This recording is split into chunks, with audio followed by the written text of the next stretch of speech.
Hey guys, just a quick video here. This is page Galaxy of Madness where I'm using a repeated image, but each image I'm touching up some, specifically here because when I reduced this image it gets kind of aliased, which is like these gray lines that you see around what should be solid black lines like here.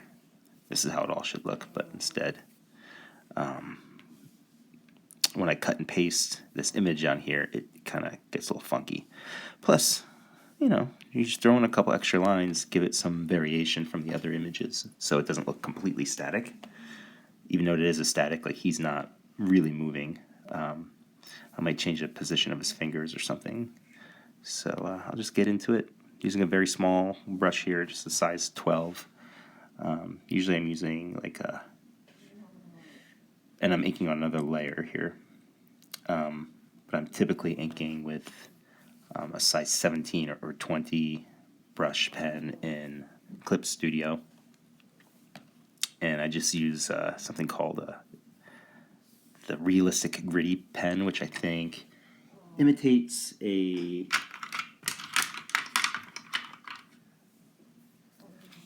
one of the Japanese quill pens. I'm forgetting what they're called offhand for some reason. Anyway, yeah, so I'm going to, he's in a thinking position here, as you can tell. And it's weird when you're zoomed in this close how it looks pretty abstract. I mean, that looks like pixel art almost because it's so small. But what I'm concentrating on is the thickness of the lines. So, even though the details might look weird, what's important is where the weight is laying down on these lines.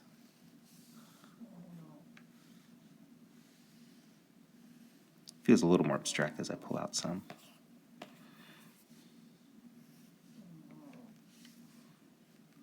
I don't know if you can pick up my dog snoring in the background or not, but he does that.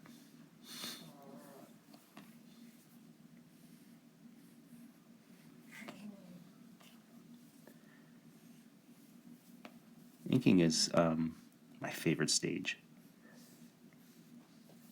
There's something about laying down a line, and whether it's digital or analog, and just have it just fucking flow just right, expressing form and shape. I love it.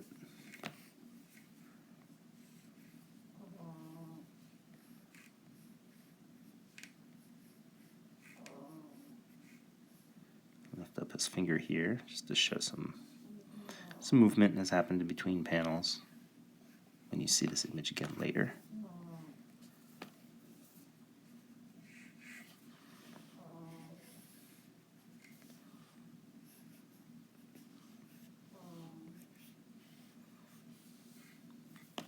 I'm going to add some more shadows onto him as well, because the values of his clothing is going to look a little different further away than close up.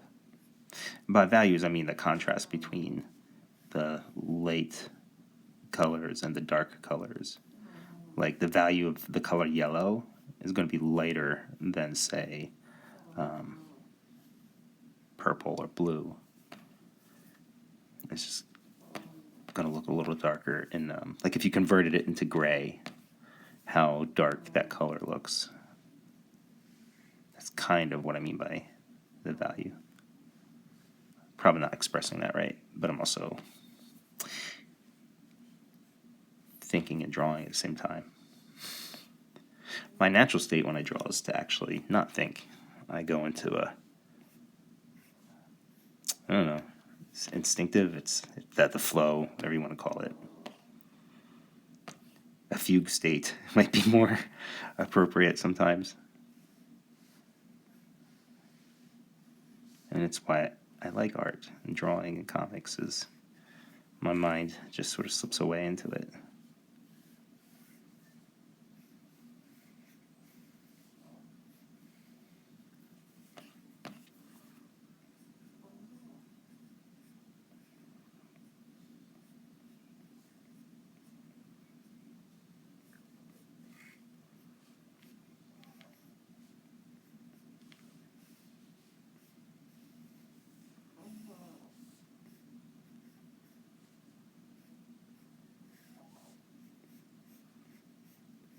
when I'm this close into the eye. I could make this pen even smaller and make the details a little more clear if I wanted to, but that's part of the trapping of something digital. If I was working with a pen, the shapes in his face would have to just be solid shapes because I can only get so much detail in there, you know?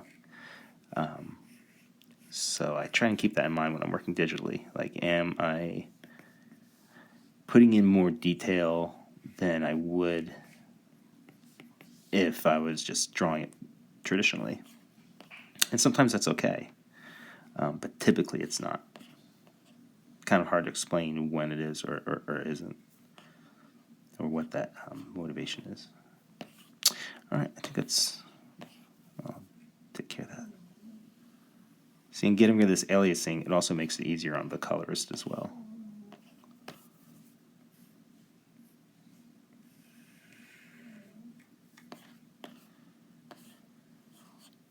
All right, I think that's all.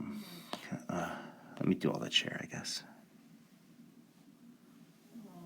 The reason it makes it easier on the colorists is because then they don't have to, when they're flatting and coloring,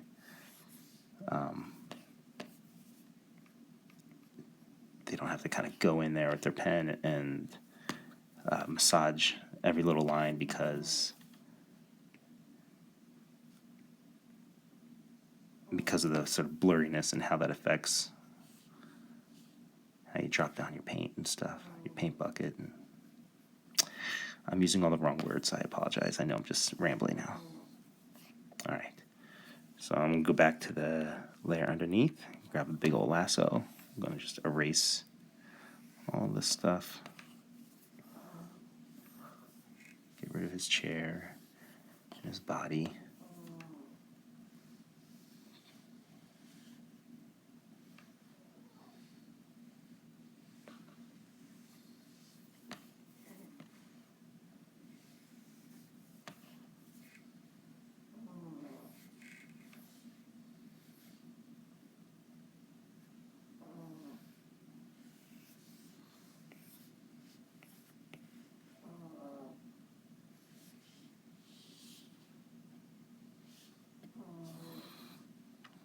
Yeah, I'll just fill those areas in.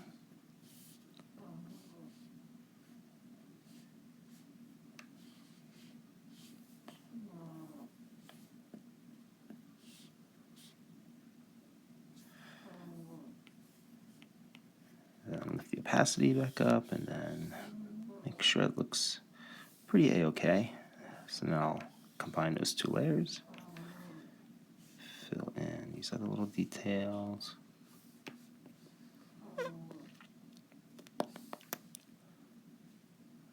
That was a weird mouth sound I made. It wasn't a fart.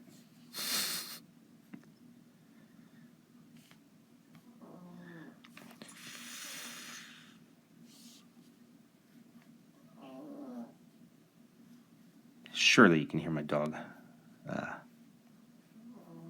snoring, right? Yeah, actually, I think I'll even...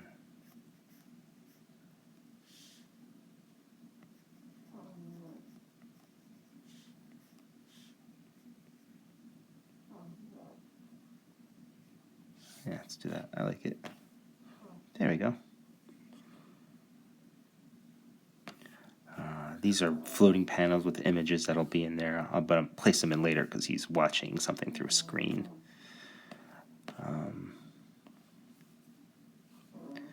Questioning if I want to do something with his boots here. I'm always in awe of people who draw like all of the treads in a shoe and a boot and make it look three-dimensional and awesome. I've only been able to pull it off a couple of times. So I just do my cartoony suggestion of what the treads should look like. That's it. Keep it simple. All right, and there we go. Fix that little panel.